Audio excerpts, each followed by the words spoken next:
System हमारा बेहतर नहीं हो पा रहा है, लोग चोरी कर जा रहे हैं। टैक्स सिस्टम ये केवल संविधान विरोधी नहीं है, बल्कि ये सनातन विरोधी है। कमाने पे खर्च कोई टैक्स नहीं होना चाहिए, जीएसटी नहीं होना चाहिए, कोई भी टैक्स नहीं होना, केवल एक्सपेंडिचर टैक्स होना चाहिए। सीधी सी बात है, अगर आप एक्सपेंडिचर टैक्स लगाएंगे तो आपको ना इनकम टैक्स डिपार्टमेंट की जरूरत, तो इनकम टैक्स डिपार्टमेंट जो 50,000 करोड़ रुपए खर्च हो रहा है उसकी बचत।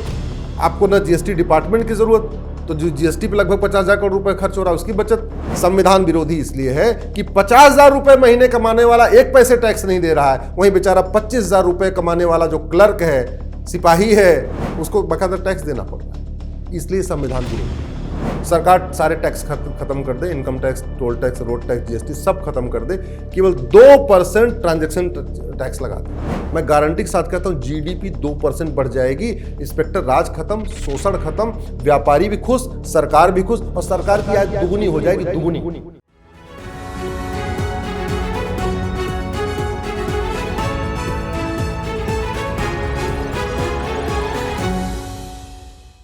नमस्कार, कैपिटल टीवी में आपका स्वागत है।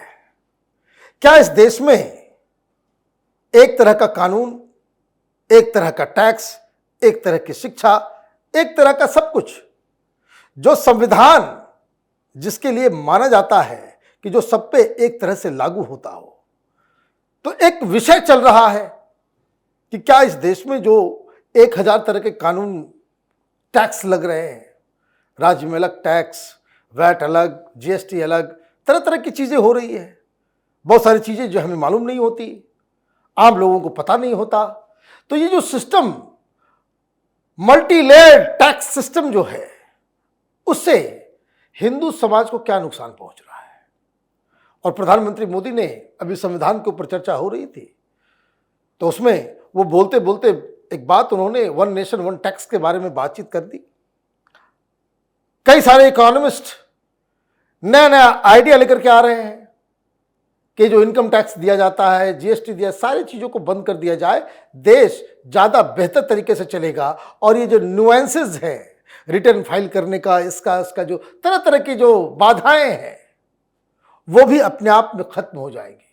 आज इसी पे चर्चा करने के लिए कि कैसे हिंदुस्तान का टैक्स सिस्टम हिंदुओं के लिए नुकसानप्रद है, ये जानने और समझने के लिए हमारे साथ सुनील उपाध्याय जी है। आपका बहुत बहुत स्वागत है। बहुत बहुत धन्यवाद। ये बताइए कि ये इतना सारा टैक्स, इतना सारा कागज का काम, इतना सारा सब कुछ, लेकिन टैक्स सिस्टम हमारा बेहतर नहीं हो पा रहा है, लोग चोरी कर जा रहे हैं। देखिए मनीष जी, पहली बात तो जो मल्टी टैक्स सिस्टम है, आपका जीएसटी है, इनकम टैक्स है, टोल टैक्स है, रोड टैक्स है, टीडीएस है, वैट है, जो दुनिया भर के अभी भी चल रहे हैं, इसकी कोई ज़रूरत नहीं है और इसके खिलाफ हमने पीएल फाइल किया हुआ है। हमारा ये कहना है कि ये जो टैक्स सिस्टम है ये केवल संविधान विरोधी नहीं है, बल्कि ये सनातन विरोधी है। तो पहले मैं आपको सनातन विरोधी कैसे, उसका एग्जांपल देता हूं। हाँ। फिर मैं संविधान विरोधी बताता हूं। राइट। अमर और अकबर 2 भाई हैं। ठीक है। अमर के स्वाभाविक सी बात है 2 ही बेटे होंगे, अकबर के 10। अमर अकबर ने तय किया कि वो 10-10 गाड़ी खरीदेंगे और 10-10 गाड़ी का टूर ट्रेवल का काम करेंगे। राइट। सब कुछ बराबर बराबर चल रहा है। राइट। ठीक है। अमर के चूंकि 2 ही बेटे हैं, तो 10 गाड़ी चलवाने के लिए अमर अपने बेटों के नाम पे 10 गाड़ी नहीं खरीद सकता, उसको अमर टूर एंड ट्रेवल बनानी पड़ेगी, अमर टूर एंड ट्रेवल कंपनी बनानी पड़ेगी। अकबर के 10 बेटे हैं, तो उसको टूर एंड ट्रेवल कंपनी बनाने की जरूरत नहीं, एक गाड़ी वो सारे अपने बच्चों के नाम पे खरीद दिया।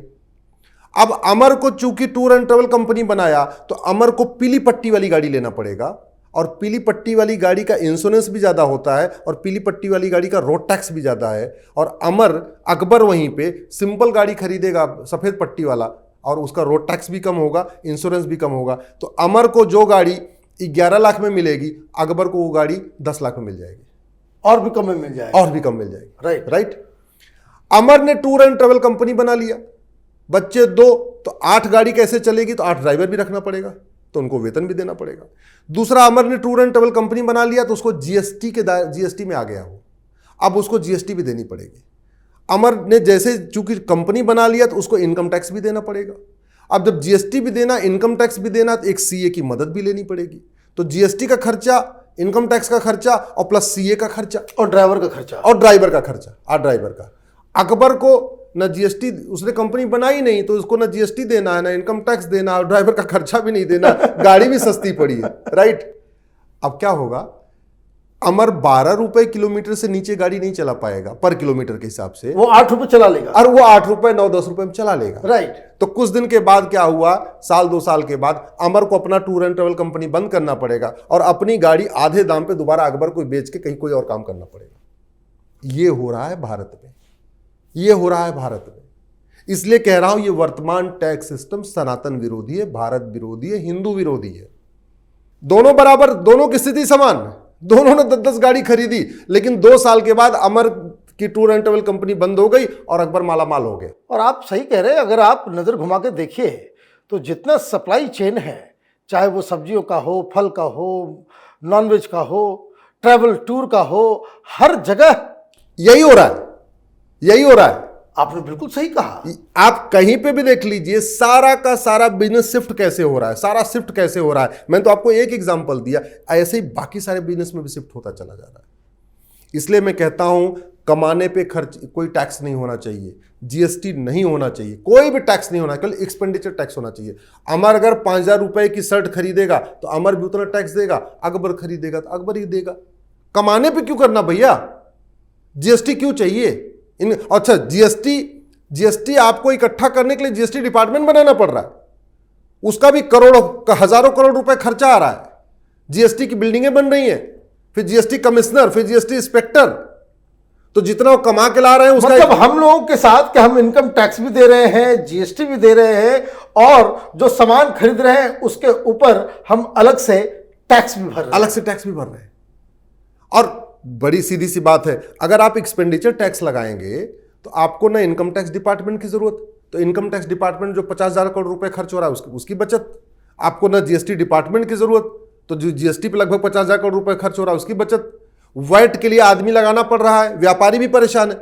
आज की डेट में क्या हो रहा है, इस मल्टी टैक्स सिस्टम के कारण अमर उसका आधा दिमाग तो केवल टैक्स पे लगा हुआ है, अपने कागज भरवाने पे लगा हुआ है, और अकबर आराम से धंधा व्यापार कर रहा है।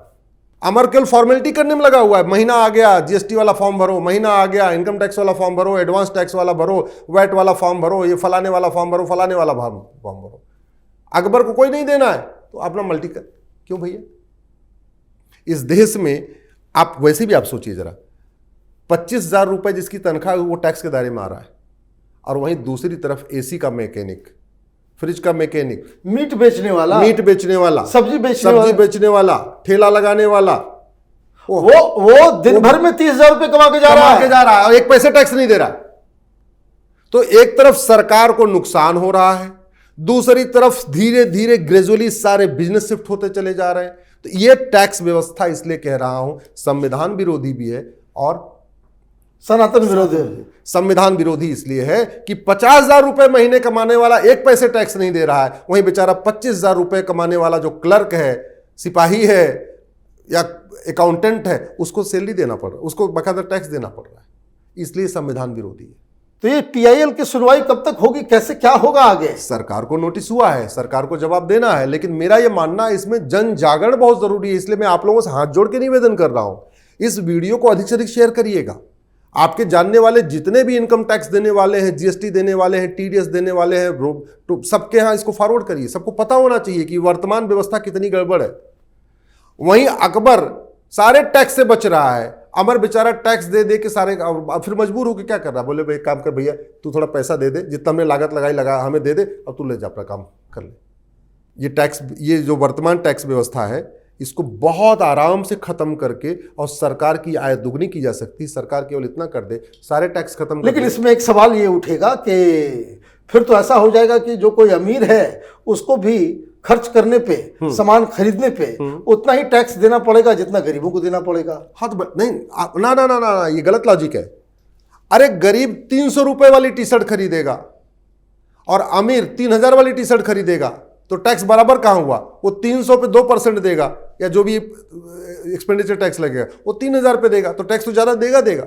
अमीर जो गरीब होगा वो सिंपल मारुति की वैगनार खरीदेगा, जो अमीर होगा वो मर्सिडीज खरीदेगा, तो वैगनार 8 लाख रुपए पे वो टैक्स देगा। तो आप ऐसा कर सकते हैं कि मर्सिडीज के ऊपर ज्यादा टैक्स स्लैब आप डाल दें, और जो गरीबों के इस्तेमाल का सामान है उसके ऊपर टैक्स। आप ऐसे कर सकते हैं कि जब आप ट्रांजैक्शन करेंगे उस समय आप अगर 10,000 रुपए तक का ट्रांजैक्शन है तो 1%, अगर 10,000 से 1 लाख है तो 1.5%, 1 लाख से ज्यादा है तो उसको थोड़ा बढ़ा भी सकते हैं। और कैश का भी काम जो है वो कम करना और पड़ेगा। दूसरा, अगर नहीं भी बढ़ाते हैं तो इसमें क्यों ये दिमाग में क्यों रखना कि नहीं गरीब और अमीर का टैक्स अलग अलग होना चाहिए? क्यों भैया? अरे अमीर ज्यादा कमा रहा है तो अमीर 4 लोगों को रोजगार भी तो देगा। फैक्ट्री लगाएगा तो रोजगार तो मिलेगा, कोई और काम करेगा तो रोजगार तो देगा, खाएगा थोड़ी पैसा। अमीर तो अगर महंगे सामान खरीद रहा है तो ज्यादा टैक्स देगा ही देगा ना, वो बराबर टैक्स क्यों ज्यादा देगा? अमीर हर चीज महंगी खरीदेगा, गाड़ी महंगी खरीदेगा, बिजनेस क्लास में ज्यादा चलेगा, वो एसी में चलेगा तो फर्स्ट एसी में चलेगा, हर चीज उसका ज्यादा रहेगा, वो ज्यादा पेट्रोल खपत करेगा, ज्यादा डीजल खपत करेगा, उसके बिजली का बिल ज्यादा आएगा, तो दे रहा है ना, वो तो ज्यादा दे ही रहा है, जितना ज्यादा कमा रहा है उतना ज्यादा दे रहा है। तो ओवरऑल इसका इकोनॉमी पे क्या असर पड़ेगा? क्या वो जितना टैक्स अभी हम इकट्ठा कर पा रहे हैं? मेरा मानना है कि ये जो जितना सरकार टैक्स ले रही है इसका डबल हो जाएगा। सरकार सारे टैक्स खत्म कर दे, income tax, toll tax, road tax, GST सब खत्म कर दे, केवल 2% ट्रांजैक्शन टैक्स लगा दे।